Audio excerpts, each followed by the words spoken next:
Hey guys, Steven here, Fanatic Perspective. Sorry for the technical difficulties. I had to restart the stream and get it synced up with the channel. But we got it figured out. Such is the live business. But we're going to come hot and heavy, quick and fast today because we got Texas baseball at 2 p.m. Please keep those boys in your prayers. We need it after the UTSA nightmare last night, but we are back. We're renewed with a sense of purpose. We know what these boys need to go out and accomplish. Yesterday being emotional, right? Because the ladies softball team took care of business versus OU, right? And got a historic win. We know they're in the winners bracket on their side, but um, the UTSA situation that happened with the boys after being up 6-1 last night, they've got to bounce back and show that mental toughness, show that mental fortitude. We know they can do it. We know what these boys are capable of. I put the prayer circle up for Texas baseball earlier today.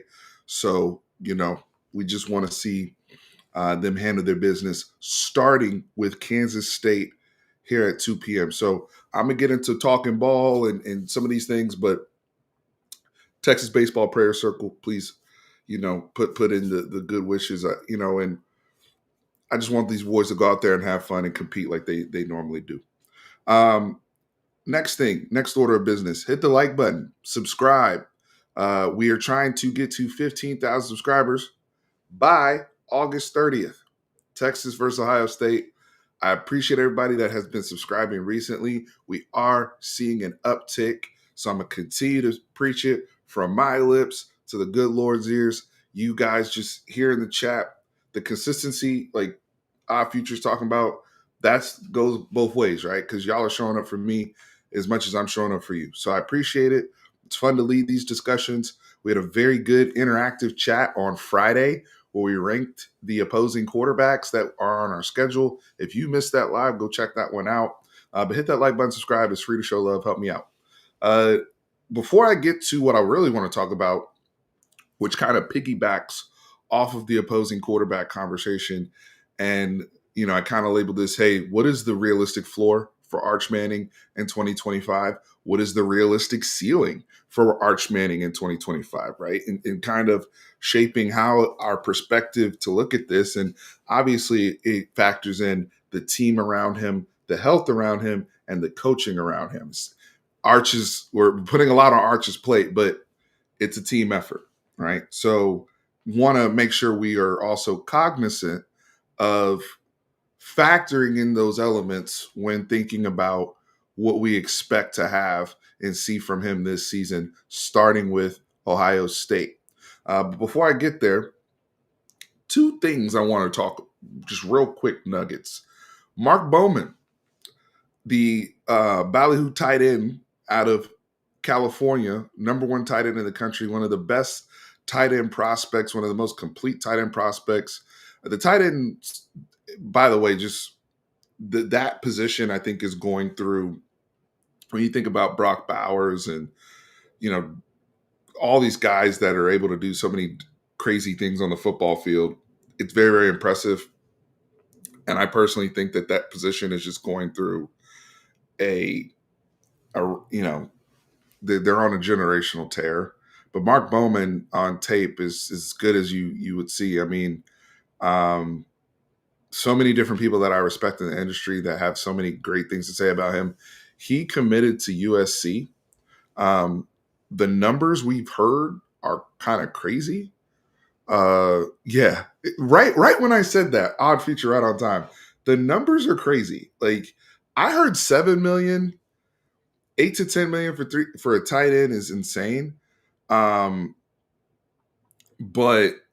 I mean, he's an amazing prospect, but to hear that for a tight end out of high school is insane. So that is somebody we were in the mix for. We will see how that plays out over time, into the fall before it's time to sign, NLIs. But it's interesting. So the Mark Bowman news is interesting.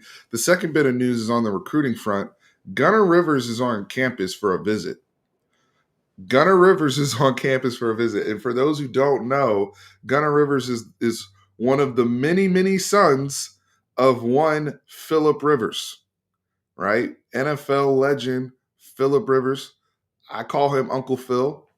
But Uncle Phil's son is on campus, Gunnar Rivers, who is one of the top quarterback prospects in the 2027 class.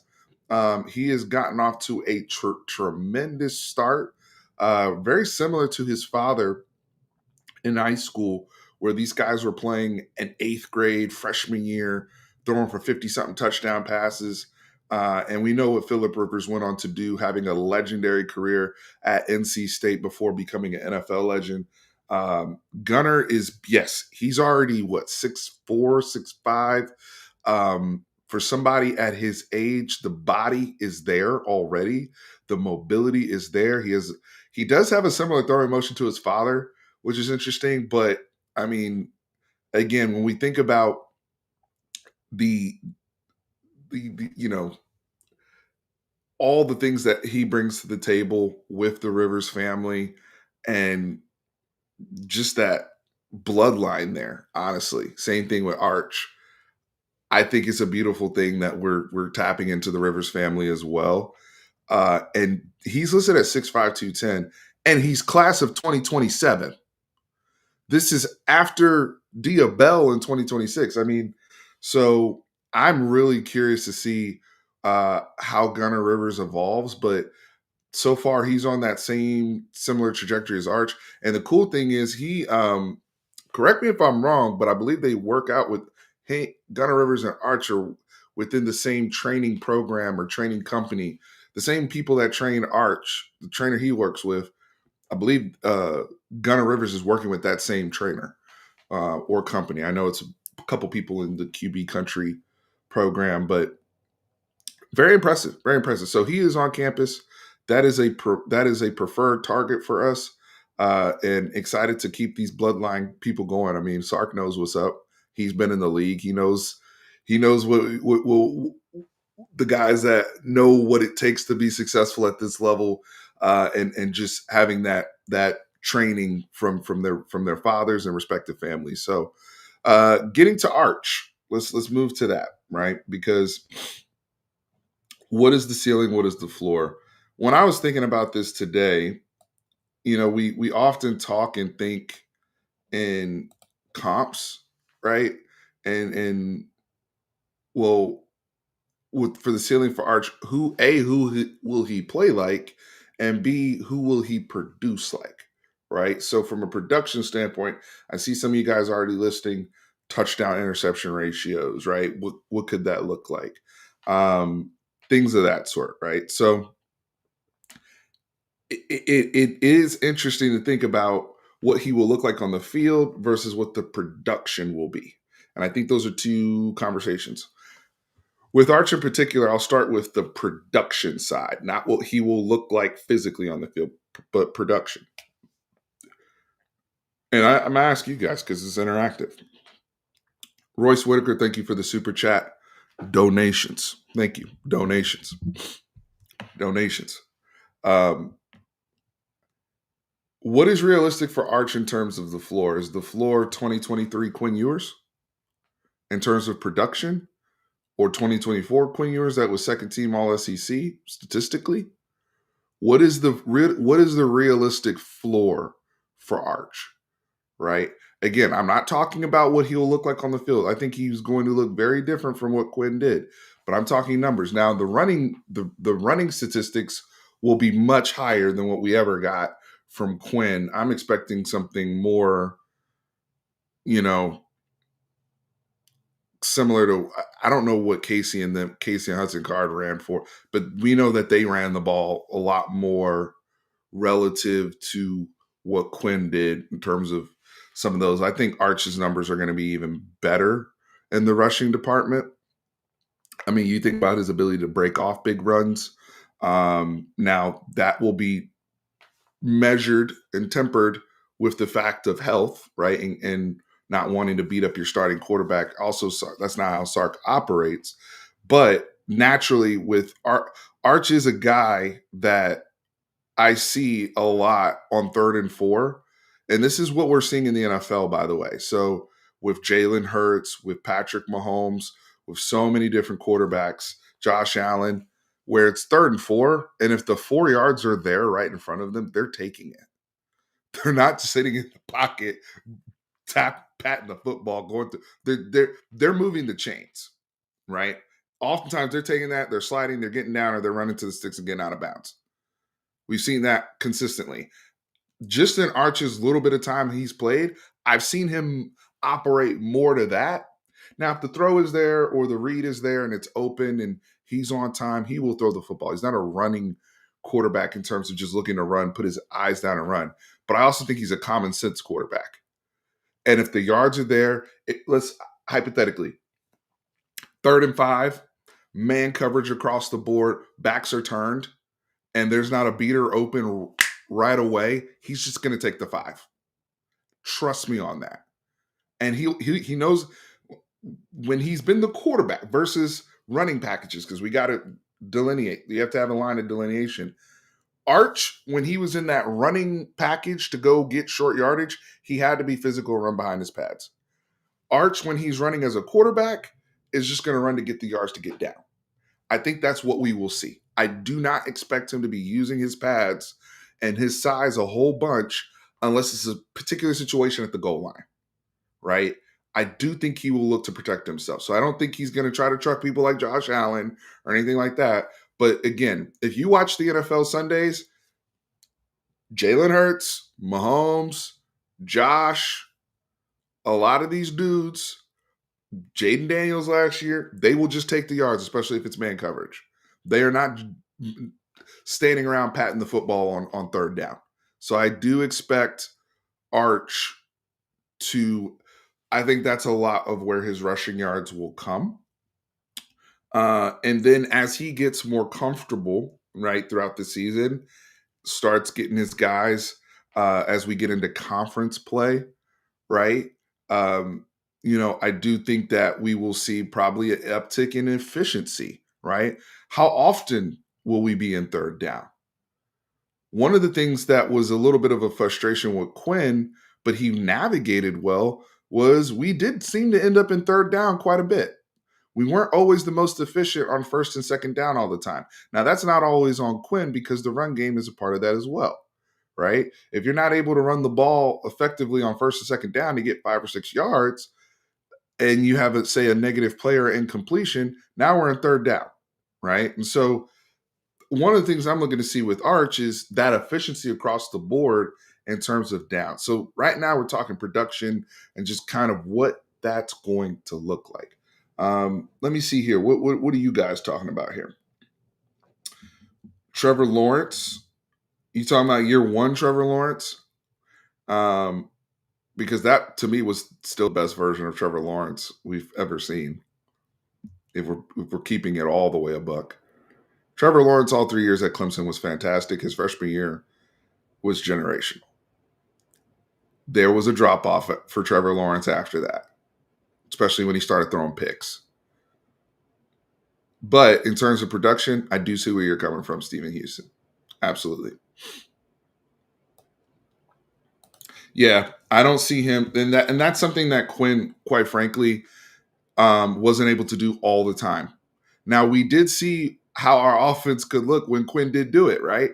Think about how many big chunk runs he did have every sparingly, the big chunk runs he had sparingly when he did do it over 2023 and 2024 because backs are turned. What you also would like is if the defense gets so afraid of him or annoyed with him taking those cheap yards that they start assigning people and taking away defenders. Now it makes it really easy for him to throw. So what I'm excited about is Arch dictating the defense, not the other way around. I think, me personally, now let me look up what was Quinn's numbers in 2023. I know, and again, he missed time, but that was his best probably statistical output in terms of efficiency. Now we know he led the SEC in touchdown passes last year, but I think Quinn was like 22-6 or something like that in 2030. Yep, he was 22. He had 22 touchdowns to only 6 picks, so he was really efficient with the ball. Now Quinn only played 12 games in 2023. That's why the numbers look a little something. But for the 45-10, we also got to factor this in, y'all. If that's the expectation for Arch, then we're having a whole different conversation because you realize these are school records. Like, well, hold on. Sam Ehlinger, I think, had between running and throwing, he was in the 40s one time. But I know the passing touchdown record, Colt McCoy still has that. And it's not a really high number. Now, I do think Arch will eventually break that record. I also think Arch will eventually potentially break the single season passing record, potentially, especially with the amount of games we will, if he's getting deep into the playoffs and having really good games, I do think he can eventually break that. But a lot of people thought, I remember when I did this exercise, 2022 Quinn, a lot of people thought, yeah, Quinn's eventually going to break all these records. And that wasn't necessarily the case. Now, 2023 Quinn, again, 22 touchdowns to 6 picks. Quinn last year had 31 touchdown passes to 12 interceptions. So his interceptions did double, but Quinn did have 31 touchdown passes last year. So if you're saying Arch, if we look at Quinn's numbers where he was around 3,500 yards passing, 30 touchdowns, and 10 to 12 picks, you could say maybe the floor is more apropos to Quinn 2024, considering the games played. He played 14 games. That's his numbers over 14 games, right? And that's also with him missing time, too, right? He played parts of the UTSA game. We know he was pulled for bits of the Georgia game, right? So those are the numbers he still put up. What's good, Timothy Wooten? Thanks for being here on Sunday, man. I appreciate you. H post. Okay, yeah. Yeah. So one of the things is, too, these receivers, right? And the crew around him. And if we're going to, I mean, the whole bit, right? Also the run game. But starting with the receiver core, how many, so Sam's best season was 39 touchdowns.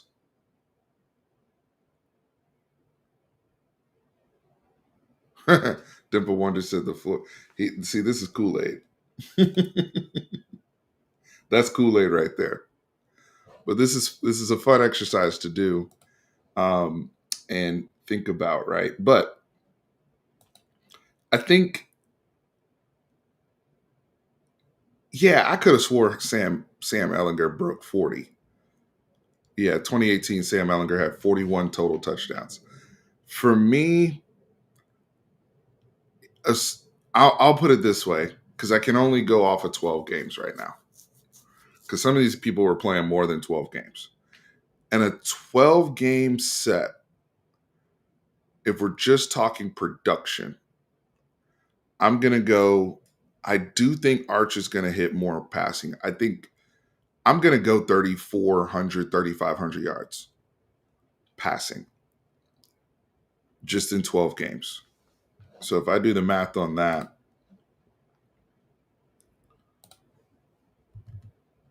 because Quinn averaged 248 yards per game passing. So if Arch is at 3,500 divided by 12, that'd be 291. That's high. That's high. So, but 34, that's high.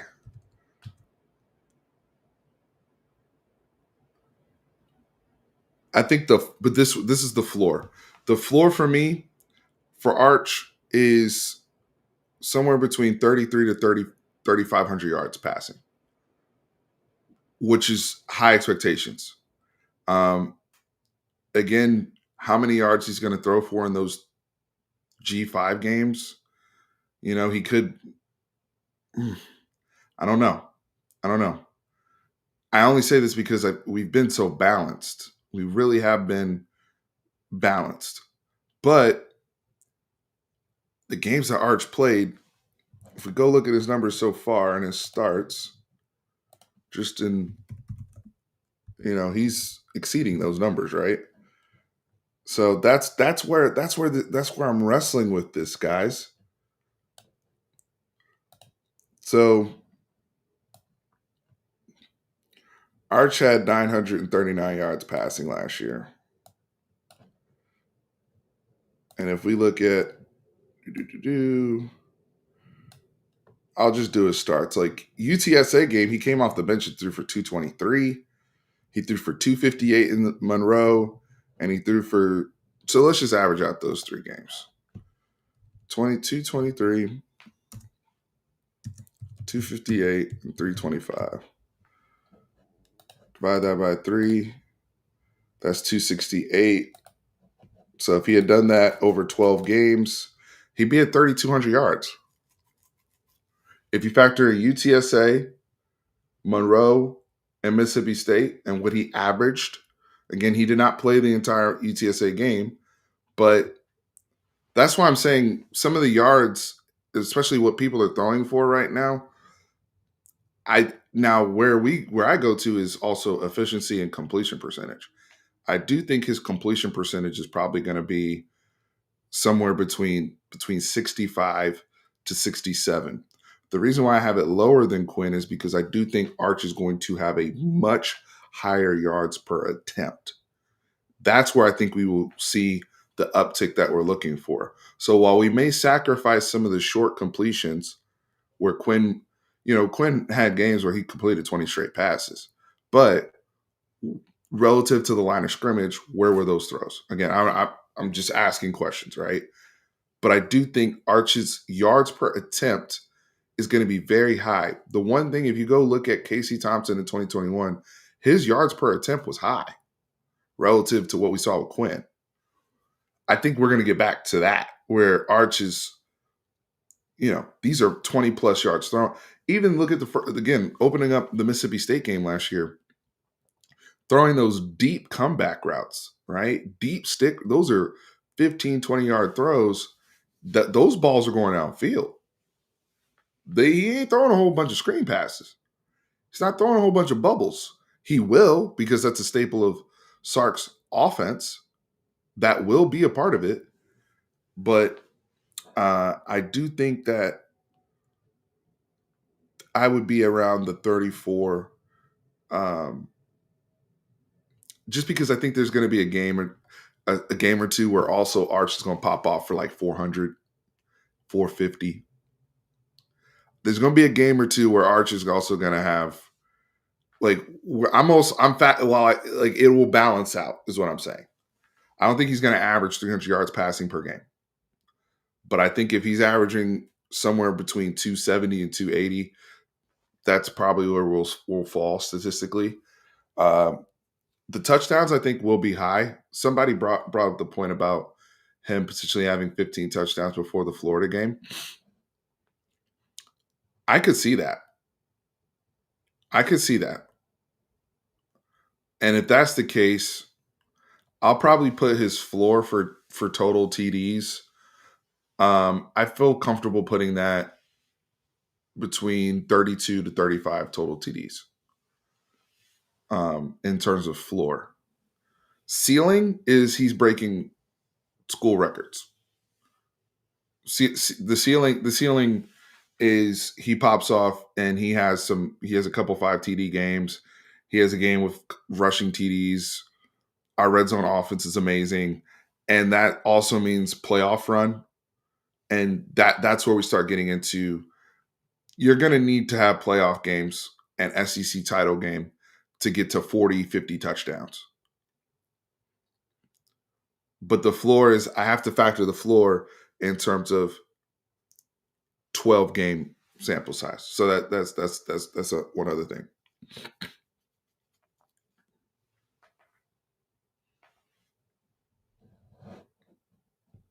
350 passing yards a game.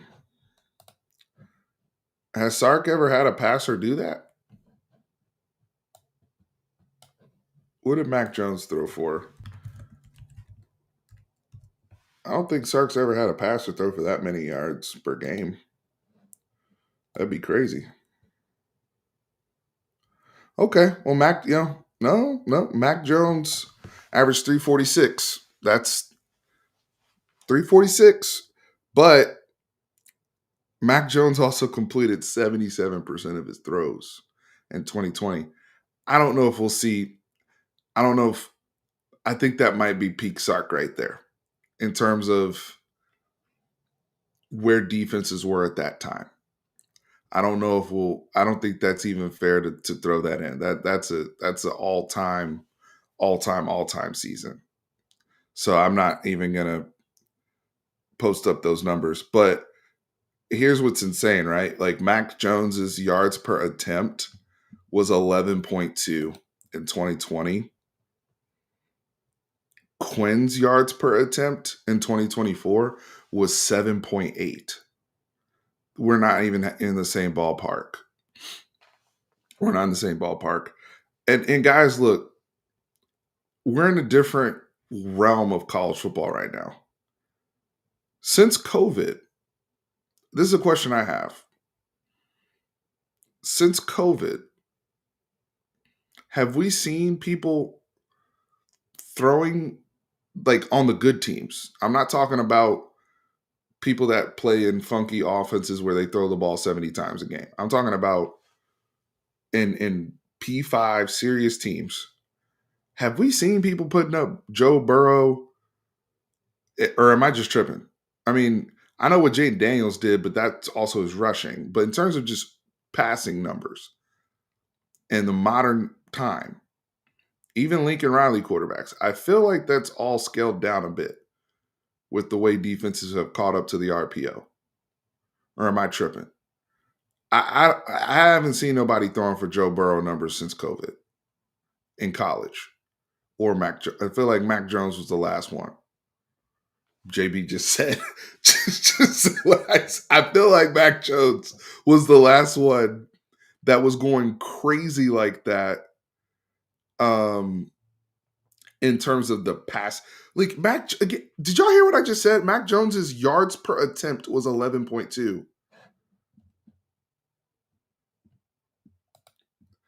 Michael Penix didn't. I mean, let's go pull up Michael Penix's numbers. I don't think he was. He was obviously going insane, but he wasn't. Was he? I don't think he was. Was he close to Mac? Penix threw for 4,000, almost 5,000 yards, but his yards per attempt was 8.8. He threw the ball a lot. Yeah, Penix threw the ball a lot, and that's in 15 games. Mac Jones only played 13 games in 2020. So, also, these people that we're mentioning, what were their receiving cores?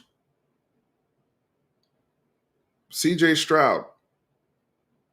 Dare we go over the people that were the receivers in that 2021 room? Post. We know who was in the room for Penix. Do we have that kind of firepower in the room right now? I think we have that type of potential and talent, but that means that those people were having like 2 or 3 different guys go over 1,000 yards receiving. Who's the last person to get 1,000 yards receiving at Texas? Was it Worthy?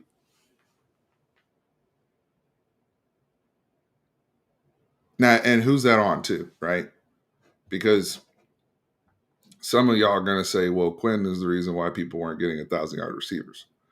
So I mean, that's the nuance of the conversation, the chicken and the egg of it. You're late, but the offering tray is still being passed around. Donations. Donations. Look, if Arch goes, thank you for the super chat. I really appreciate it. Really, really appreciate it. But if Arch goes crazy like that, um, then we really are talking about a national championship. Like, what else would we be talking about? And that's the ceiling. That would be in year one of him being the full-time starter. But the cool thing is he has played a lot of football before. And here's some good news. Here's some good news. For all the people doubting Arch because he hasn't been the starter, he didn't play over this guy, all this nonsense. We saw what Nussmeier did at LSU after sitting. He threw for over 4,000 yards last year. Now, was Nuss always perfect? Did he have some bad games? Did he have some bad moments? Yes.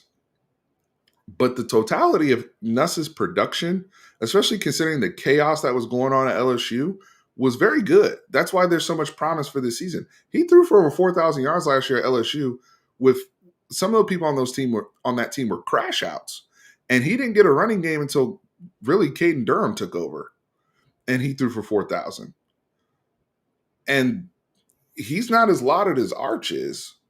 And Arch has had the same QB person with Milwee, same coach, same play caller, same structure around him, has already started games. I do think that we don't have to worry about training wheels so much. I do think we will have rough moments. There are going to be things that he's never seen before that he's going to have to grow from that will be a part of his development. There's going to be some OMG WTF throws, both good and bad. That's the reality, especially when you're dealing with talented people. His uncles were not perfect in college, by the way.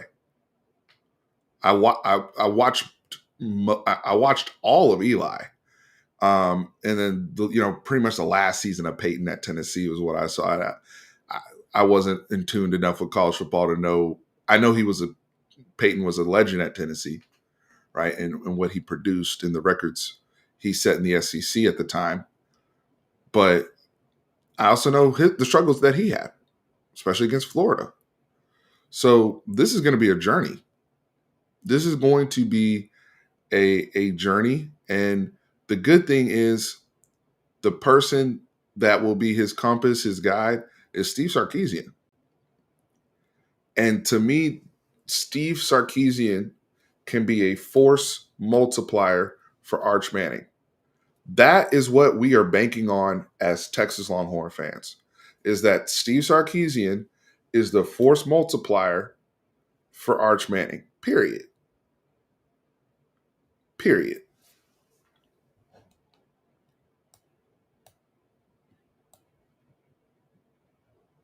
No disrespect to anybody else that has been at this school under Sark. It's Casey, it's Hudson, it's Quinn, now Arch. Right? I'm not counting Malik and other people that have come and gone. But in terms of full-time, I'm talking full-time starters. It's Casey, Hudson, Quinn, Arch. Arch by far is the best fit for what Sark wants to do and where Sark has had the most success, whether he's been at USC, whether it's been in the NFL, whether it's at Bama, whether it's at Washington.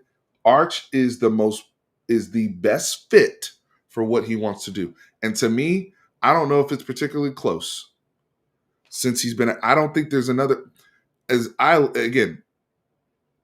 I think Sark was a force multiplier for Quinn, by the way.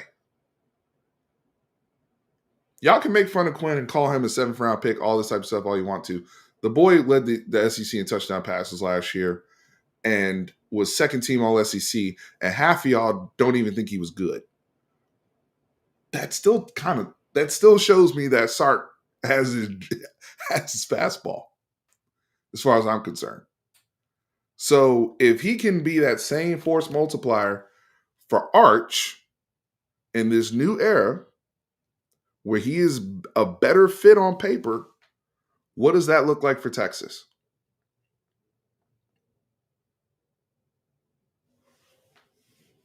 What does that look like for Texas?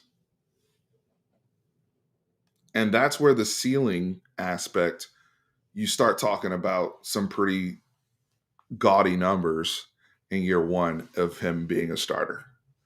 And you start talking about, well, we haven't had, people going over 1,000 yards and going crazy like that. We got people getting drafted because the tape don't lie, right? Our guys are cooking.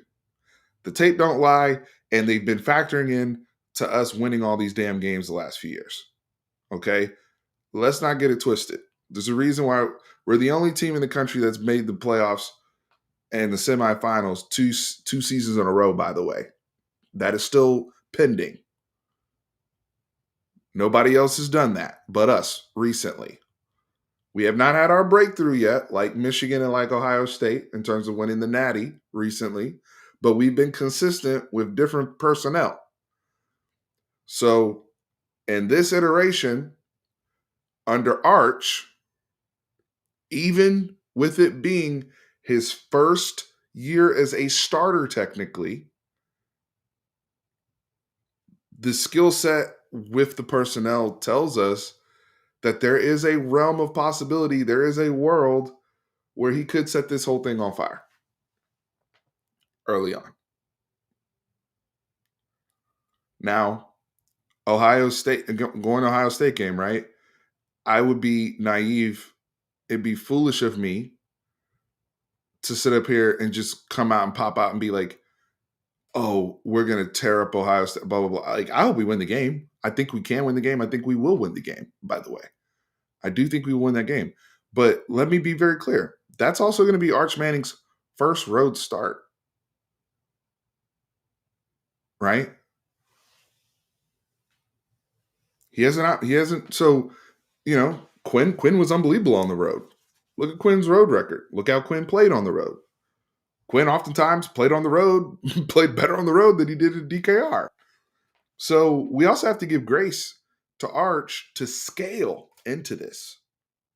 I think Arch is going to show some good stuff. I think he's also going to be, I think we're going to have to rely a lot more on the coaching versus Ohio State.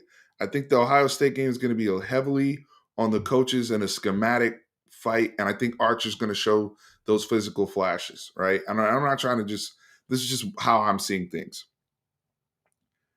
But I do think by conference play, we're going to see a different monster. Just as Bubba has more snaps under his belt, has seen more, getting used to the speed of some of these guys out here on a snap by snap by snap basis. I think by especially deeper into conference play, we also could be looking at a quarterback that has grown a lot from the Ohio State game. Guys, remember, Ohio State is Arch's first road start. But this is why I still think we're going to win the game, because they're in the same boat. Julian Sayin hasn't played a lick of football like that yet. So that's going to be his first game, period, going against our defense. So I think we can go and win that game just by having a game plan that centers around us smothering them because of their inexperience. And we play complementary football. But as we scale throughout the season, especially with those tune-up games and getting people acquiescent into the fight and whatnot, I think we will be at a point where we can play football any type of way. If we go into the OU game and the OU game turns into a shootout, and it's him and John Mateer going throw for throw. Now, I think our defense is going to be very good. OU thinks the defense is going to be very good. But we've seen years where that shit just turns into a shootout. I think we will be equipped by that time to handle whatever comes our way. And very much so by the end of the season. Hopefully, even going into Athens when we played Georgia in November. So we also have to think about how the season will scale over these quarters. And Mark Vasquez is absolutely right. We do need to be patient.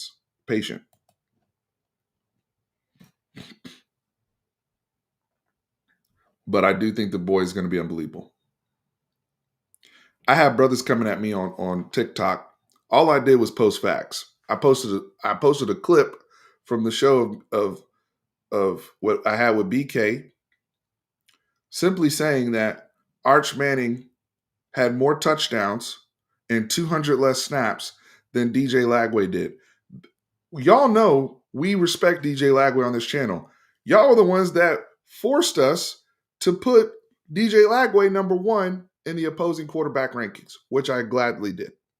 I have the highest level of respect for DJ Lagway. But these people on TikTok are coming at me like right now saying I'm out of line for posting facts, and they're being emotional saying Arch is not in the same league as DJ Lagway. How dare you? Blah, blah, blah. And I'm like, look, he started 7 games last year. He gave Florida had a crazy schedule. I respect him. Yes, he played half the year with a hamstring issue. He wasn't as mobile as he could have been. All those things. But let's not act like Arch is not on that same level of prospect, if not better. Stop it. Stop it. How come I can admit how good DJ Lagway is, but you Florida people out there cannot admit that Arch is potentially the same level of prospect, if not better? But I don't know ball, according to y'all. That's what I was told over there. They got all those emotions out of that. I never once said that one player was better than the other. I never said DJ Lagway sucked. All I said is he had more touchdowns and 200 less snaps than somebody who's being put on list as top 10 returning quarterbacks. And people are saying Arch can't be on the list because he hasn't played yet. But I'm like, well, he was more productive than the other guy. I'm confused. I'm confused.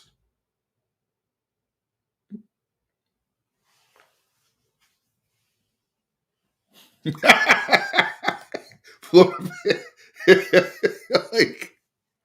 and I get it. Lagway gave him a spark. I'll be defensive about it too.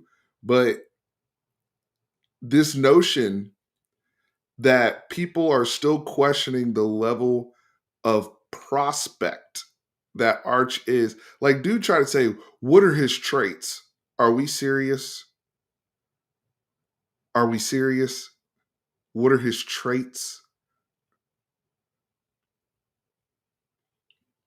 I don't care that it was against Mississippi. I don't give a shit who it was against. The throws were the throws. I saw him rolling left. What was that? UTSA? I don't care. I don't even care who it was against.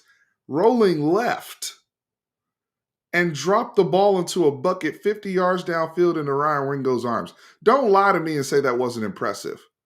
And don't act like everybody's out here doing that at any level of football, rolling to their left like that. I watched that boy come in the game cold and do that. Stop it. I watched the boy. How many quarterbacks are stepping off for 67-yard touchdowns at any level, period? Tell me that also can do that. Show me. I don't care if you're playing Valdosta State. I don't care if you're playing LIU. Show me where you are stepping off for going crazy like that.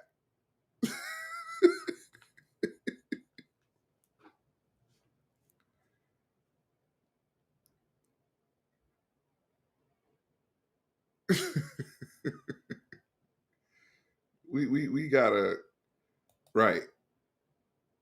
Right. This notion that, again, the production has to come. The production has to come. And it is very, very clear that people are going to move the goalposts with this guy. As long as he's at Texas, the goalposts are going to move. Because this is what happened last year, right? We started winning SEC games, started beating people. It happened after Michigan, right? And I'm going to tell you this is what's going to happen. Let's say we go to Ohio State and we win decisively. Y'all know what the narrative is going to be right after that, right? It's going to be the same thing that happened after we beat Michigan. They're not that good. They're not the same team. That's not. I mean, how impressive was that win? I mean, y'all lost to them last year. I know what the narrative is going to be. They're always going to move the goalposts. But if we're going to lie about tools, the NFL people aren't lying. Okay, and it's not just because he's a Manning. Yeah, it's a part of it, and it should be because of his pedigree. And we that's why people want to talk about Shador, all that type of stuff. That's why I am high on Shador, because Shador's been around the freaking NFL his whole career.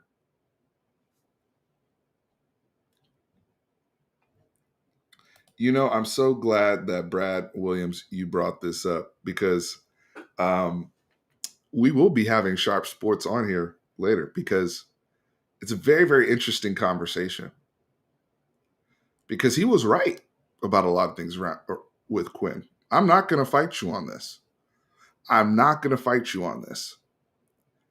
But let's not act like we didn't go to two straight playoffs and he wasn't, one of the most productive quarterbacks in the history of our program, and one of the people associated with turning our program around. It's a very nuanced conversation when it comes to Quinn. It's not black nor white. I'm excited for when we have Sharp on to have that conversation. But I was the guy that said that. So, Brad, I'm not going to fight you, because you're absolutely right. But there's more nuance to it than that. Okay?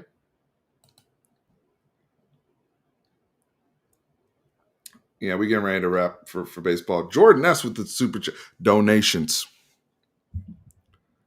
Donations. At this point, I think we just answered the Arch doubters with wait and see. These are the same people who were ready to anoint Arch the second coming when he was trending toward Georgia. Don't feed the trolls. Amen. Amen. Thank you for that, Jordan. I appreciate it.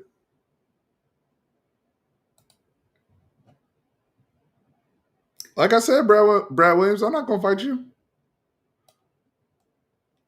I also think at the time, this is just my opinion with Quinn, by the way, to address you, Brad. Sharp was a lot more right looking back at it. Absolutely. And like I said, we are going to have him on, because I actually hit him up about this. But I also saw some things that Quinn did when he was really healthy before that Dallas Turner drove his ass into the ground. I think there's another world, there's another multiverse where Quinn physically doesn't have the problems he had. And the fact that Quinn still accomplished what he did with him losing some of his physical tools after his freshman year because of these injuries, he still did everything I wanted him to do at Texas. But I will die on this. I don't think he was ever the same after the Dallas Turner hit, because the throws he was making before that hit were crazy. And that was from the pocket. That wasn't just like, Mahomes, like, look side, all that type of stuff. We talking about deep 20-yard outs from the other hash that were like 60-yard ropes. I think that was different. And I think the boy just did what he could with the tools he had left. I mean, the boy played with a damn oblique injury the whole season in 2024. Those are facts. But I don't think he was ever the same again. But Sharp will have. Hey, you are not wrong, and he was not wrong. Very nuanced conversation. But I appreciate you bringing that up. I'm glad you did.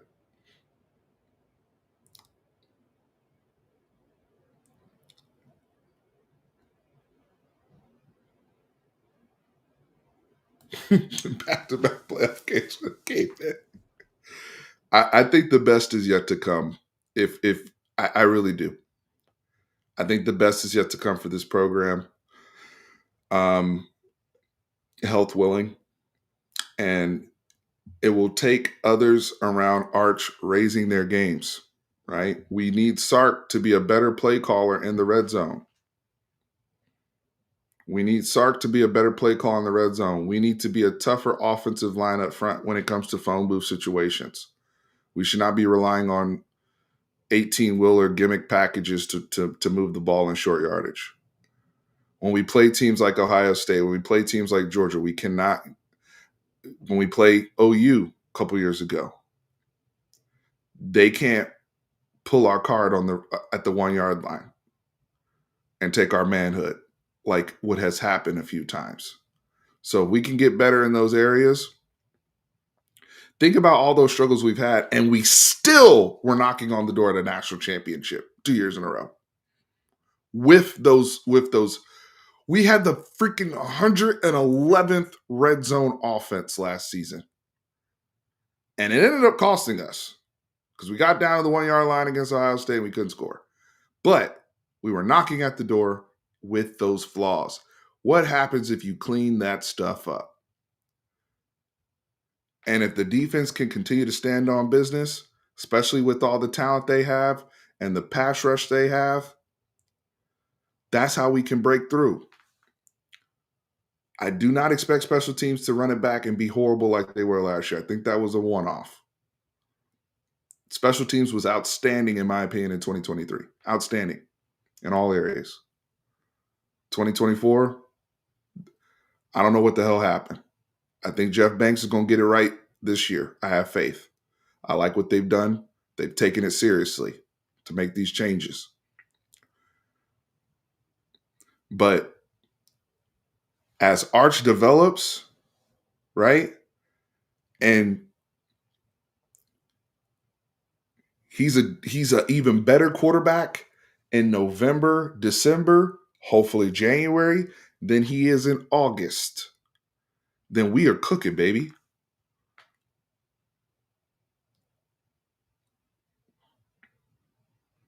But health got to be a part of it too. And I do think he has. This is also the thing I've talked about with Florida fans with Lagway. How healthy will Lagway be? How healthy was Quinn? The thing with the Mannings and their DNA is them dudes really don't get banged up like that. And they're built different. If he's built that way and he's going to be that durable over the course of a season, God bless. And we don't have to go into a situation with somebody injured and we're handicapped offensively. We actually get to have full menu. We're not worried about, we got to block. We got to keep the tight end over here because the quarterback is wearing a damn ankle brace. Like, the body, I think his body's just built better to handle this stuff. They really think so.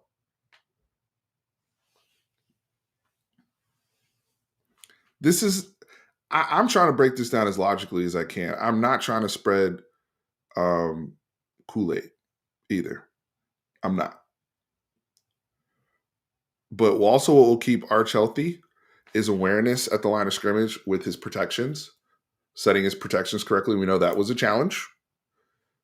Making sure that you don't take unnecessary hits that you don't have to take.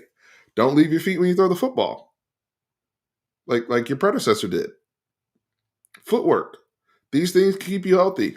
You are going to get hit. It is a physical sport. He's a big guy. I don't want him to be Ben Roethlisberger just in there because he's big, taking hits just for the sake of taking hits either. I think he's going to be a more cerebral person and work within the framework of Sark's offense. And then when the opportunity is there to make a special play, make your special plays. Stay woke. Thank you for the super chat. Stay woke said, sorry if I missed the other lives if you dealt with this, but have you talked about the offensive line improvements, if any, next season? We'll jump into it. I talked about it in the running back one, especially with the interior blocking when it comes to Cole Hudson and DJ Campbell, and then potentially being, we also may have some concerns at left guard. We'll see. I haven't heard the greatest things when it comes to how Neto's spring went, just being honest. Nate Kibble was injured. Can he come and help us out? But I stand on this. I am encouraged that Sark said, if I really was that concerned about the offensive line, I would have taken somebody in the portal. I did not take somebody in the portal. So they feel that they have the personnel there. The coach said that at the SEC spring meetings, that he did not take anybody in the portal for a reason. He believes in those guys. He said they're not new players, they're just new faces. Or they're not young players, they're just new faces. So him not hitting the portal for that tells me that they do have faith. Yeah, Mark, I don't think we ever, you know, it's unfortunate. I've never till this I will stand on that. I think that Dallas Turner hit, and then the accumulation of hits over the years, because we saw shades of it in 2023, of course, right? I mean, you don't go into Alabama and play the way Quinn did that night at Bama, winning by 10, and the way he played there. But again, the body goes down against Houston, can't finish. The following year, the oblique stuff, which apparently started in the Michigan game. And you just look at him throwing the ball, like do a side by side comparison and then throwing the ball. It doesn't look the same. It's not healthy.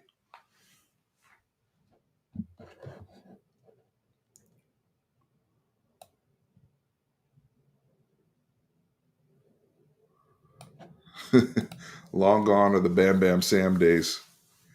If y'all knew what we were doing just to get Sam Ellinger ready to play in some of those games each week, because he was, think about this, Sam was dropping back what on an average somewhere between 30 to 40 times a game, but then also at times would carry the ball 15 to 20 times. And on top of that, he was your short yardage back.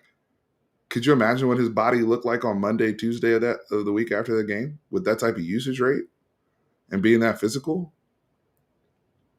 in D1 college football? And then we wonder why Sam always struggled with intermediate consistency, because he had freaking broken ribs half the damn time. It was, you know what? I'm not even gonna get into that because it's actually sad. What was the way that they were just crushing their bodies? It was sad.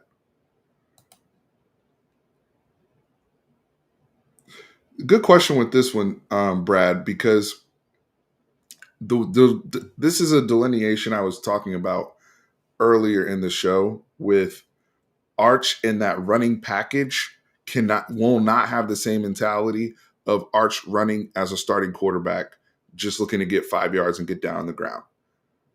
Like, for example, the 4th and 2 that he scores on versus A&M, he's in the game as a backup to put his, you do need to use your body in that scenario, right?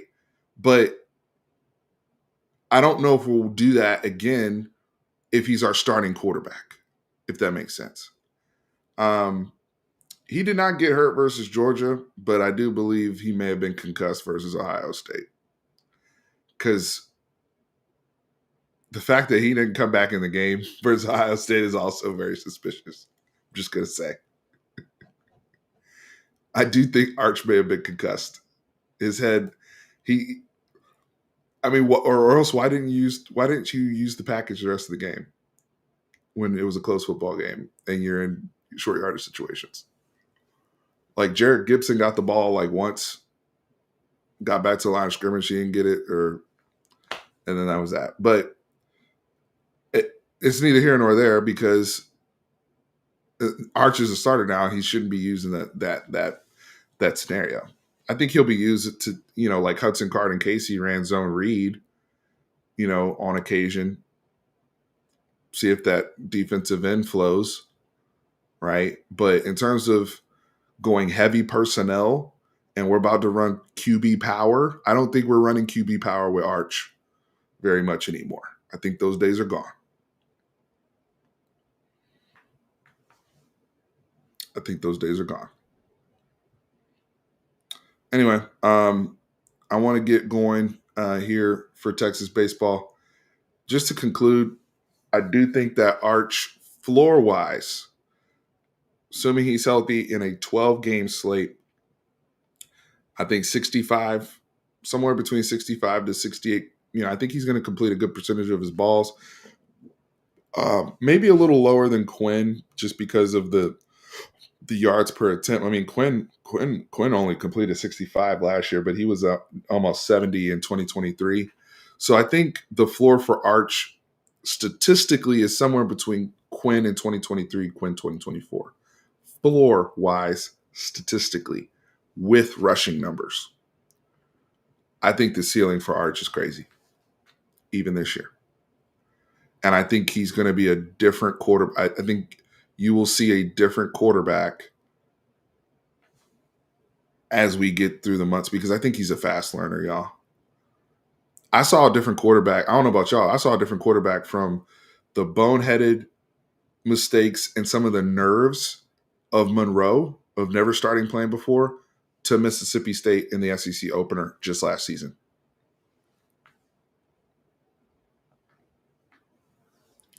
Yeah, send baseball that energy. Prayer circle for the boys versus K-State.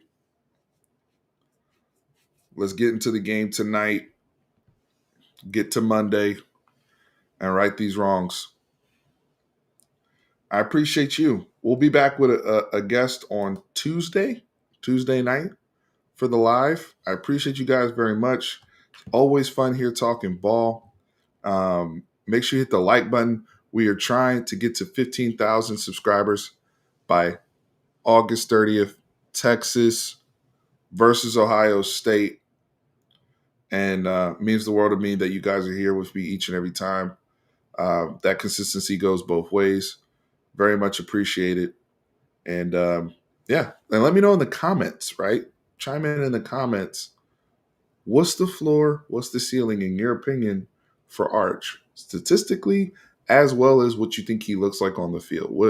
What do you think that ultimately looks like for Texas, and what will he need around him to hit that ceiling, right? In terms of personnel around him as well as coaching. Folks, appreciate y'all. Horns always up. Hook 'em.